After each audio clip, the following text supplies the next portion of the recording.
¿Qué tal? Los saluda Benjamín Sepúlveda Hernández desde su programa Camino hacia la Perfección del Amor. Hablar del camino hacia la perfección del amor es hablar del camino o los caminos que nos llevan a Dios, ya que dice San Juan que Dios es amor y sabemos que todo lo que procede de Dios es perfecto. Por eso, en este programa siempre meditamos temas que nos conducen por este camino que termina en Dios. Hemos estado en este curso de espiritualidad y vida interior revisando los diferentes medios para alcanzar la santidad, esto es la perfección. Todas las almas caminamos o tenemos acceso a estos mismos medios. Y así es que adelantamos por ellos en la virtud. Y estos medios pueden ser externos e internos. Los externos son la dirección espiritual, el plan de vida, las lecturas y pláticas espirituales y la santificación de las relaciones sociales de las que ya hemos hablado. Y hay medios internos, que son el deseo de la perfección, el conocimiento de Dios y de sí mismo, la conformidad con la voluntad de Dios y la oración que también ya tratamos en su momento. Ahora estamos viendo el deseo de la perfección y hablando en general decíamos que el deseo es un movimiento del alma hacia un bien ausente, lo que lo hace diferente del gozo, que es la satisfacción de la posesión del bien presente. O sea que el primer paso que se da para caminar a la perfección es desearla, de verdad, con ardor y constancia. En cuanto al deseo de perfección, se puede definir como un acto de la voluntad que bajo el influjo de la gracia aspira sin cesar al adelantamiento espiritual. Este deseo pues nace de la acción conjunta de la gracia y de la voluntad. Y puesto que la perfección no se puede alcanzar aquí en la tierra, sino a la manera que aquí la podamos lograr, luego entonces esto nos hace entender que puesto que la unión solo se da en el cielo, entonces el deseo por poseer a Dios no dejará de crecer a condición de que no le estorbemos. Esto es que no tengamos caídas prolongadas al pecado ni desviaciones prolongadas. Por desgracia, decíamos, son muchos los obstáculos que pueden apagar o disminuir este deseo. Entre ellos está la concupiscencia, el miedo de las dificultades que tenemos que vencer, la duración del esfuerzo para corresponder a la gracia e ir adelante sin retroceso. Los enemigos espirituales, pues hablando en términos generales, son la concupiscencia de la carne, el mundo y el demonio. La concupiscencia es un enemigo interno que llevamos dentro de nosotros mismos, y los otros dos son enemigos externos que avivan el fuego de la concupiscencia. La concupiscencia de la carne es el amor desordenado de los placeres de los sentidos. Hablando del placer, ¿qué piensas tú, Maru? ¿El placer será malo? Pero solamente lo malo es dejarse dominar por él. Sí, quitar el fin de la acción que va acompañada del placer. Por ejemplo, hablando del placer del sexo, Debo decir que este ha sido puesto por Dios, pero cuando se quita el fin, que es la procreación o el cultivo del amor, pues entonces y se deja nada más en el placer, se queda el hombre en el placer, está mutilando el plan divino en el que incentivaba al hombre por medio del placer para cumplir ese ejercicio, esa misión de reproducir y henchir la tierra, como dice la Escritura, de hijos, de generaciones. Pues bien, el placer no es malo de suyo propio, ya que Dios permite el placer ordenándolo a un fin superior. Dios junta el placer con ciertos actos buenos para que se nos hagan más fáciles y para atraernos así al cumplimiento de los deberes. Gustar del placer con moderación y ordenarlo a su fin propio, que es el bien moral y sobrenatural, no es malo sino bueno, porque tiende a un fin bueno, que es el último término, que en el último término es Dios mismo. Mas desear el placer independientemente del fin que lo hace lícito y querer experimentarlo como un fin es un desorden, porque va contra el orden de esa sabiduría que habita en Dios y que Él mismo puso a su creación. Y ese desorden trae muchos más, porque al actuar solo por el placer, corremos peligro de amar este placer en exceso, ya que entonces no nos guía el fin que pone límites al deseo inmoderado del placer que existe en cada uno de nosotros. Quiso Dios en su sabiduría poner un gusto en los mantenimientos para que nos estimulara a reparar las fuerzas del cuerpo. Pero el placer que causa ese gusto nos cautiva y nos sujeta, y así en lugar, por ejemplo, de comer para vivir, se vive para comer, y lo mismo sucede con el beber y con el placer sensual que está repartido por todo el cuerpo y que experimentamos por medio de los 5 sentidos, mediante lo que vemos, lo que oímos, ya sean cantos, ya sean pláticas, a veces maliciosas, el tacto que nos lleva a los peligros de la carne y a buscar un placer sensible por medio del descanso, que es la pereza. Amamos tanto nuestro cuerpo que nos olvidamos a veces del alma. Nadie puede andar por el camino de la perfección, que es áspero y difícil, si no se tiene el deseo de llegar hasta el final. La palabra de Dios nos dice que el llamado a la perfección es universal. El deseo es una fuerza que nos empuja hacia una vida mejor. La psicología dice y demuestra que la idea, cuando está hondamente arraigada, tiende a producir el acto que representa esa idea.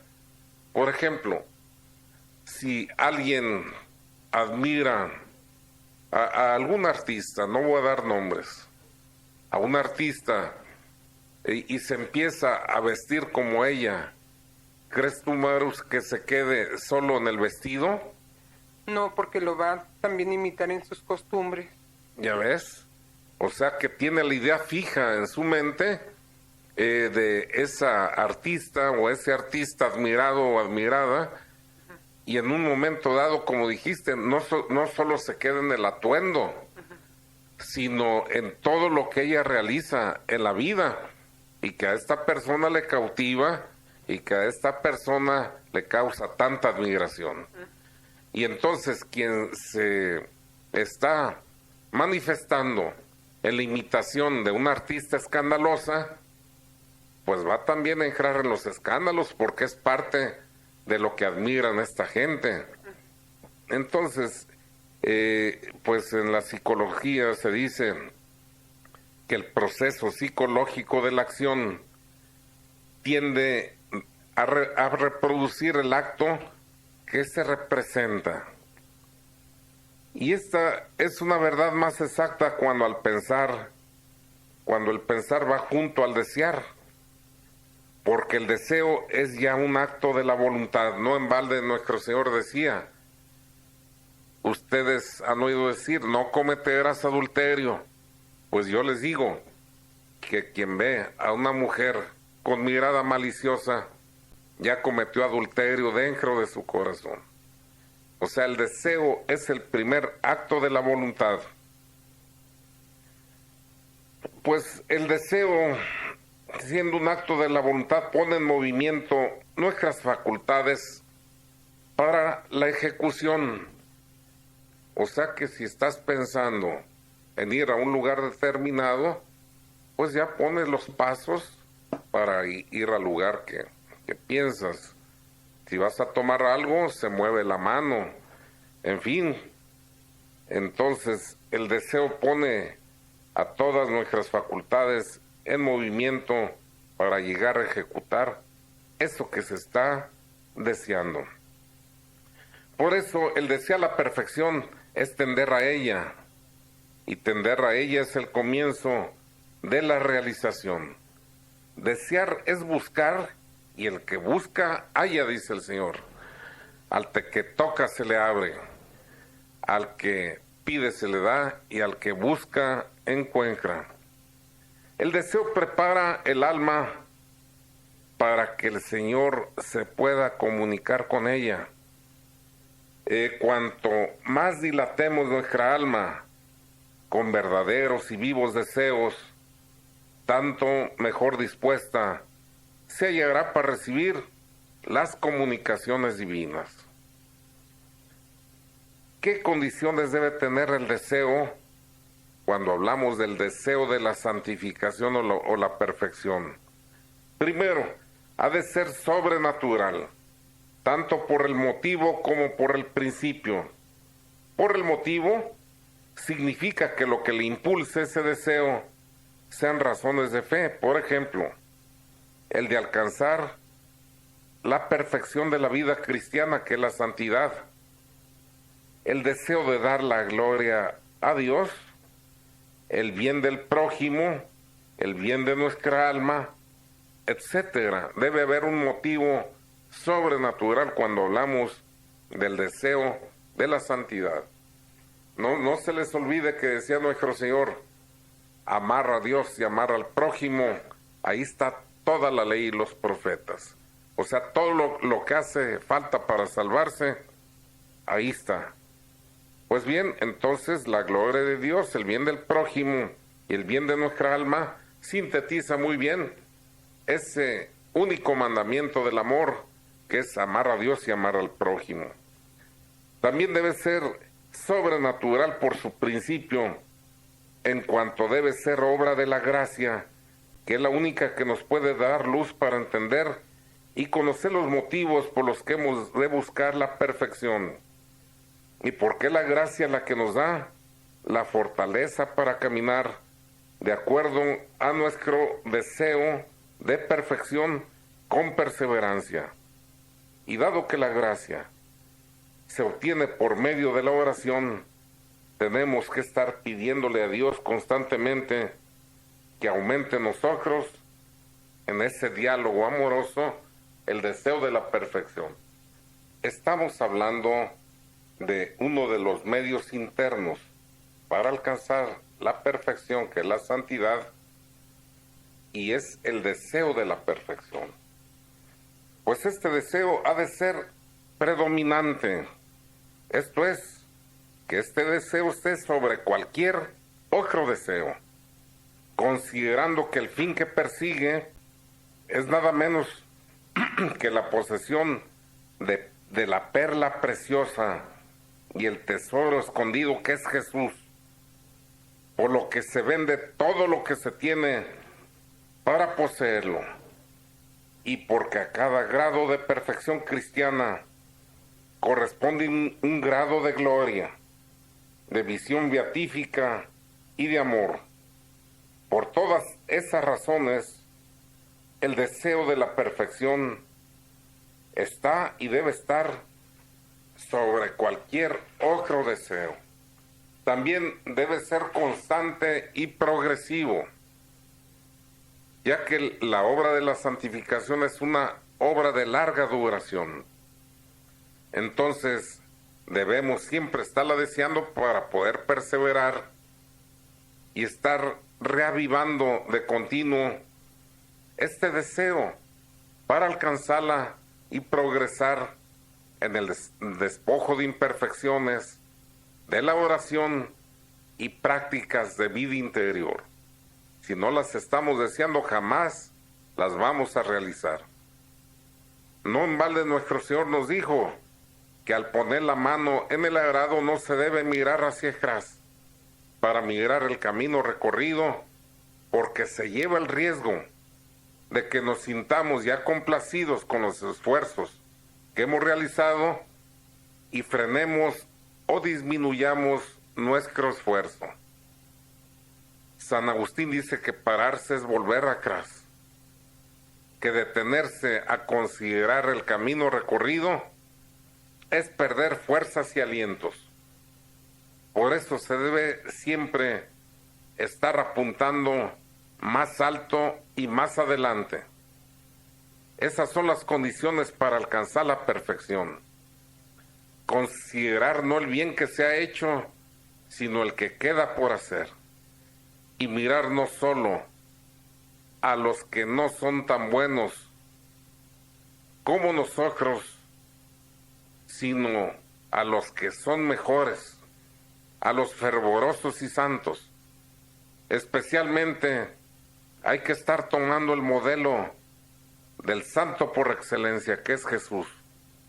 Y cuanto más adelantemos, nos vamos a dar cuenta lo lejano de nuestra meta, porque entonces sí veremos más claramente lo excelso y santo que es este camino. Es importante destacar que nuestros deseos no deben ser atropellados sino ordenados, no deben ser ilusorios sino realistas, no deben ser presuntuosos sino humildes, no deben ser violentos sino prudentes y llenos de paz. Los deseos violentos no duran, son como una llamarada. No deben ser impacientes sino sosegados. No deben ser temerarios sino reflexivos. Y deben ser reconociendo nuestra miseria, pero convencidos de la omnipotencia de la gracia. Y por último, cada día se debe estar reavivando este deseo. El deseo de la gracia, el deseo de la perfección debe ser también práctico y eficaz. Práctico. Esto es que aunque nuestra meta sea alta, debemos entender que a esta no se llega de golpe, sino poco a poco, y que cada día hagamos lo que nos corresponda. Hacer para algún día lo que nos corresponde hacer para algún día alcanzar la perfección, porque de otra forma corremos dos peligros. El que nos creyéramos perfectos, porque soñamos serlo, y que por culpa de esta soberbia nos detuviéramos y retrocediéramos. Ponerse una meta alta a la perfección, pero solamente especulativa, ya que en lugar de hacer lo necesario para alcanzarla, esta se idealiza y se habla de ella, cuando nada más se está hablando de un deseo y no se pone lo necesario para alcanzar la meta. Esta es una trampa de Satanás.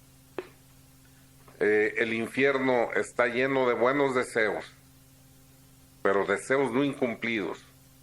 El cielo está lleno de aquellos que desearon y cumplieron su meta.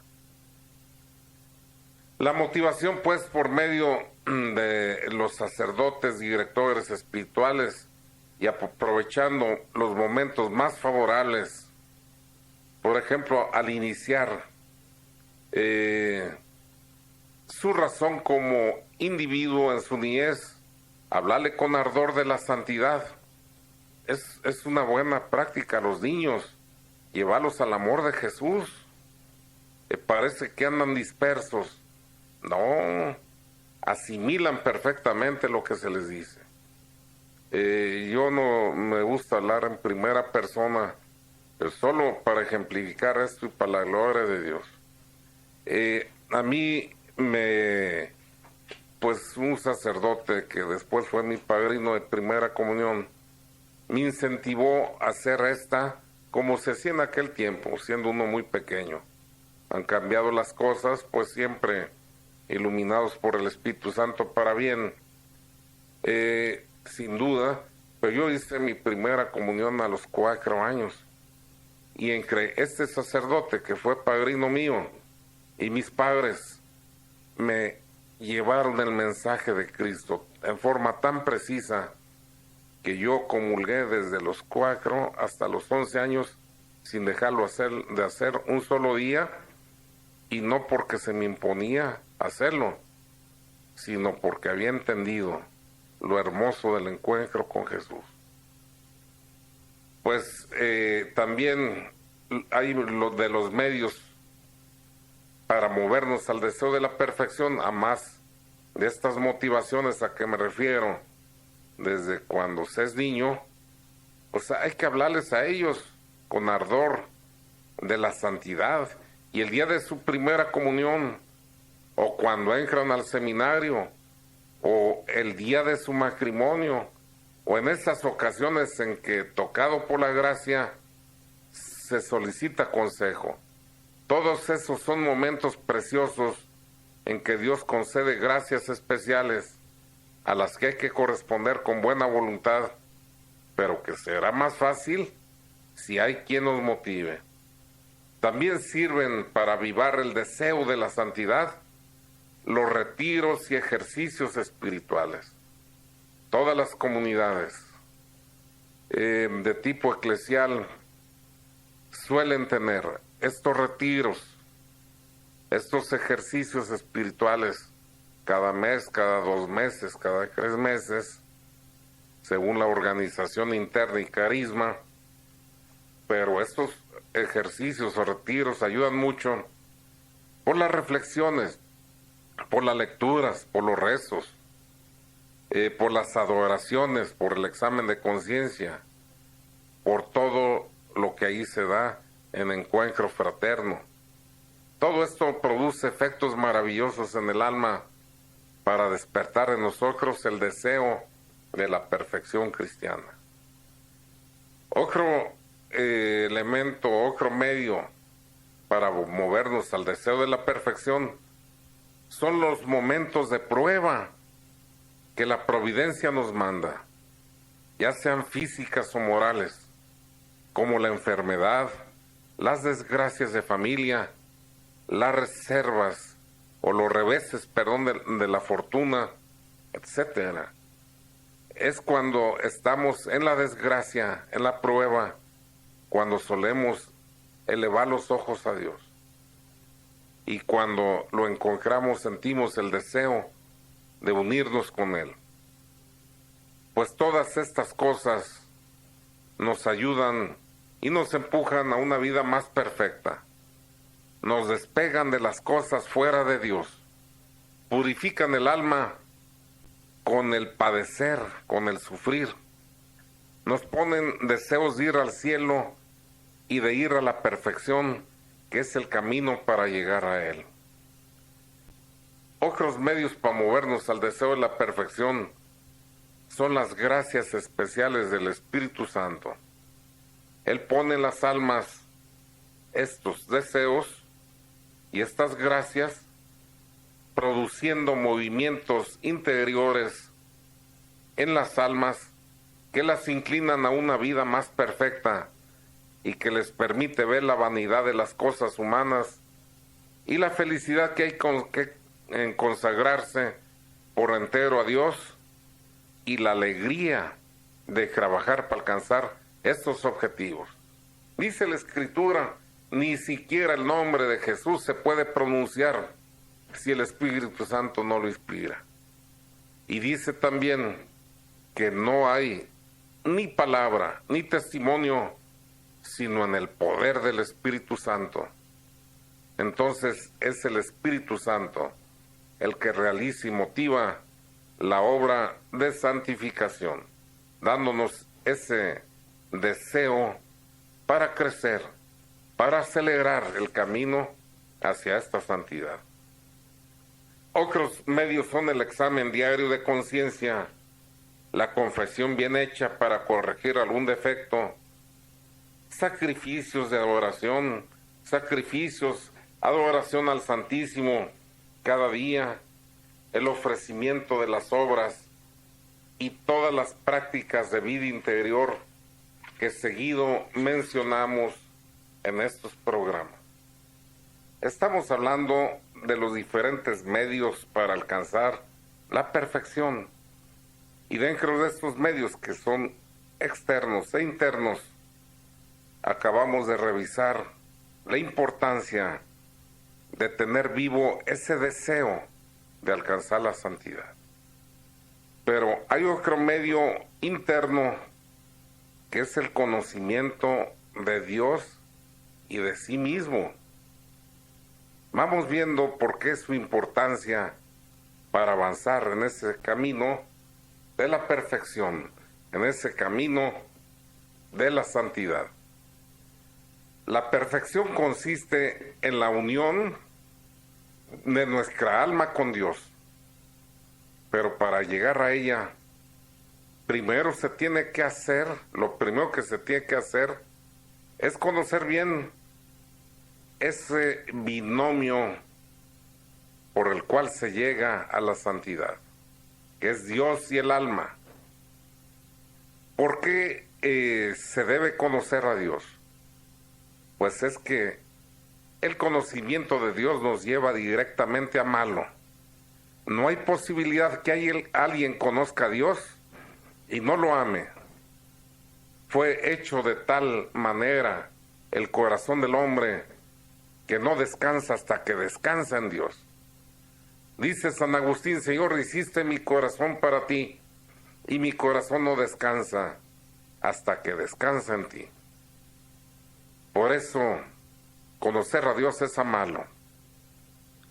Y el conocernos a nosotros mismos, lo que nos va a dar de utilidad es que nos hará estimar nuestra verdadera dimensión y valía, lo que Dios nos ha dado, y nos moverá al agradecimiento. De igual manera, el contemplar nuestras miserias y nuestras flaquezas nos hará reconocer la nada que somos, facilitándonos de esa manera llegar más fácilmente a la humildad. Y como resultado de quedar vacíos de nosotros mismos, entonces sí vamos a caminar más ligeros y sin obstáculos al amor de Dios. Y así es como llegamos a la unión con Él. Por eso, el conocimiento de Dios y de nosotros mismos es esencial para caminar por los senderos de la santidad.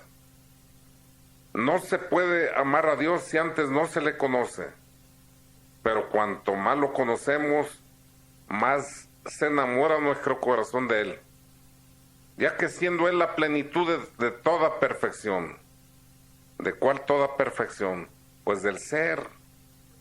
Y en el ser hay belleza, la bondad, la misericordia, la justicia y innumerables perfecciones que habitan en Él hasta el infinito. Y siendo cada una de estas también infinita. Esa es la maravilla de Dios. Todo en Él es adorable y digno de amor. Por lo tanto, no nos queda pues sino determinar dos cosas. Primero, ¿qué debemos saber acerca de Dios y cómo llegar a ese conocimiento? Contestando lo primero, ¿qué debemos saber acerca de Dios, debemos saber de Dios todo lo que nos mueva a su admiración y amor, su existencia, su naturaleza, sus atributos, su obra interna, esto es referida a su vida íntima, y su obra externa que se refiere a la relación con las criaturas. Todo lo anterior, el conocerlo nos ayuda mucho para que crezcamos en la piedad y en el amor.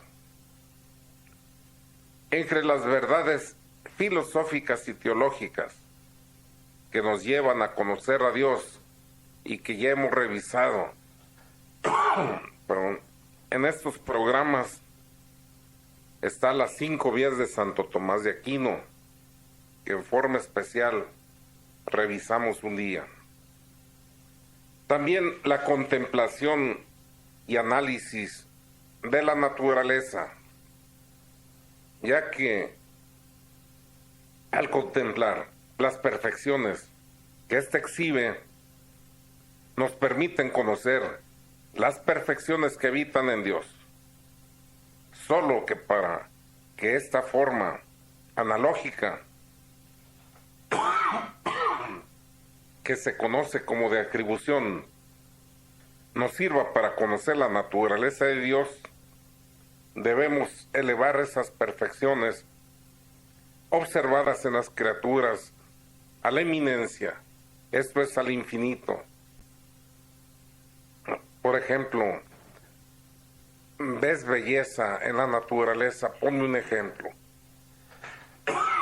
Pues yo sí veo, por ejemplo, el mar, la inmensidad del mar a mí me gusta muchísimo. Las montañas. El mar. Bien, dices el mar, la inmensidad del mar.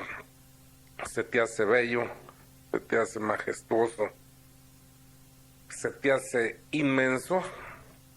Bueno, pues significa que Dios es todo eso, pero elevado al infinito.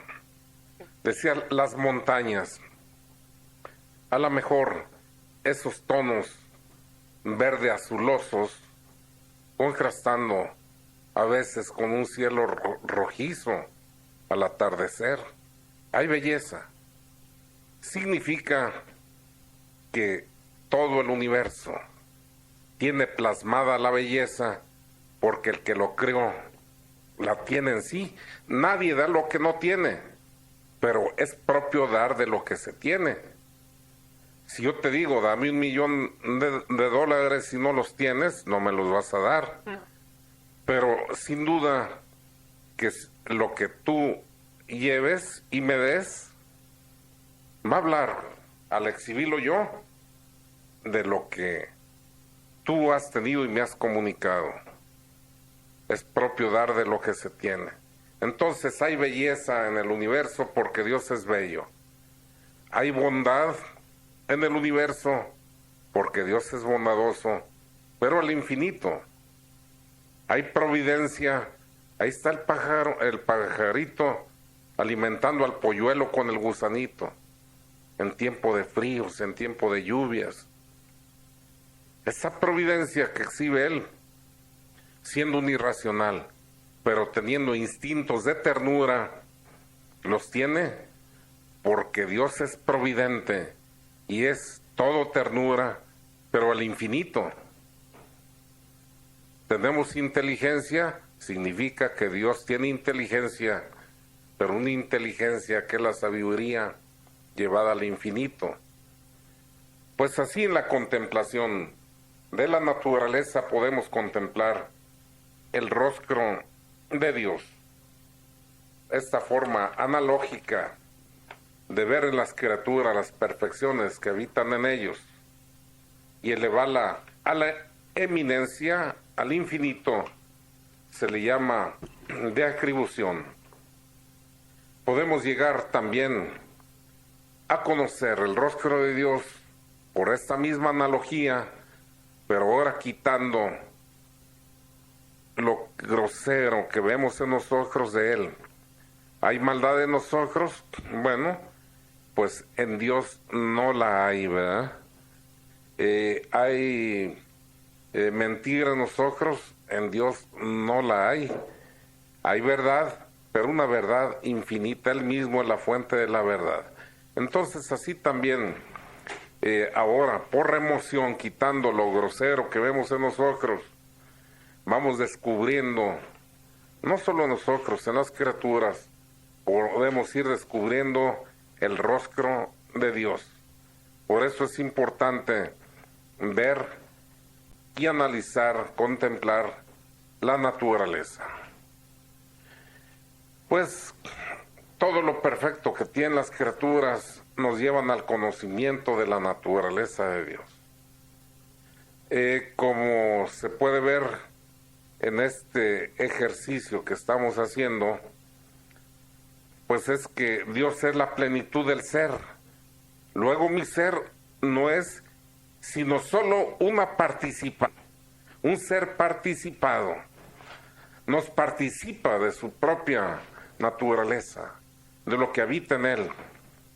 Luego, si mi ser es solo un ser participado, que no puede subsistir por sí mismo y por tanto tiene dependencia absoluta del ser divino, me doy cuenta que Dios es ese espíritu infinitamente perfecto que existe por sí mismo y que es el responsable de que las demás criaturas existan. De Él toman su existencia. No en balde una vez nuestro Señor le dijo a Santa Catalina de Siena: ¿sabes, hija mía, quién eres tú y quién soy yo?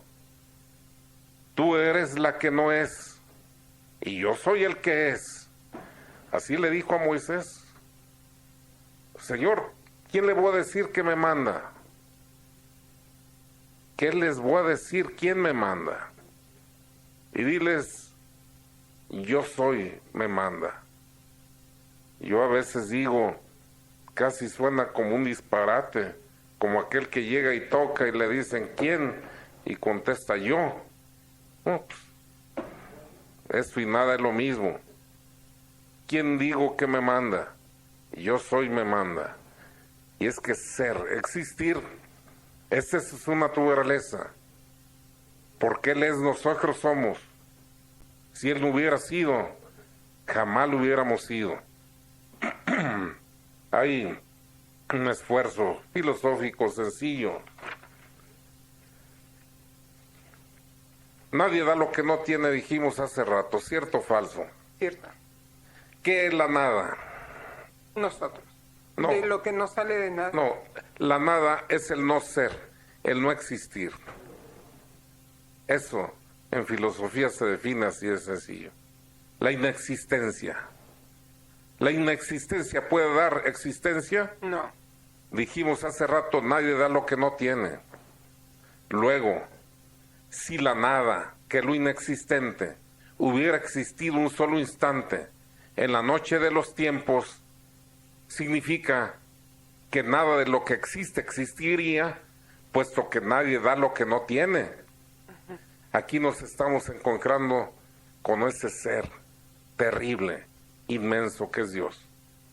Quiere decir que hay un ser que ha existido desde siempre, sin dejar de ser un solo instante, porque si la nada en la noche de los tiempos hubiera existido, nada de lo que existe podía existir. Un ser sin principio, un ser sin fin, un ser eterno, sin principio ni fin, el alfa y el omega, un Dios inescrutable, un Dios misterioso, un Dios terrible. Sí, pero sin dejar de ser todo esto, Cristo nos dijo, un Padre amoroso, al que hay que decirle, Abba, papacito. Llegamos al final de nuestro programa. Por lo demás, fue una aportación de Marujazo, de Benjamín Sepúlveda, esta reflexión de este tema. Y le recordamos, hay que estar avanzando cada día en ese negocio al que hemos sido invitados universalmente, que es la santidad. El que gana su salvación y se santifica, ganó el mejor negocio de su vida. ¿De qué le sirve al hombre ganar todo el oro del mundo si ha de perder su alma? Adelantemos pues, haciéndonos violencia por los caminos de la perfección. Que Dios los bendiga.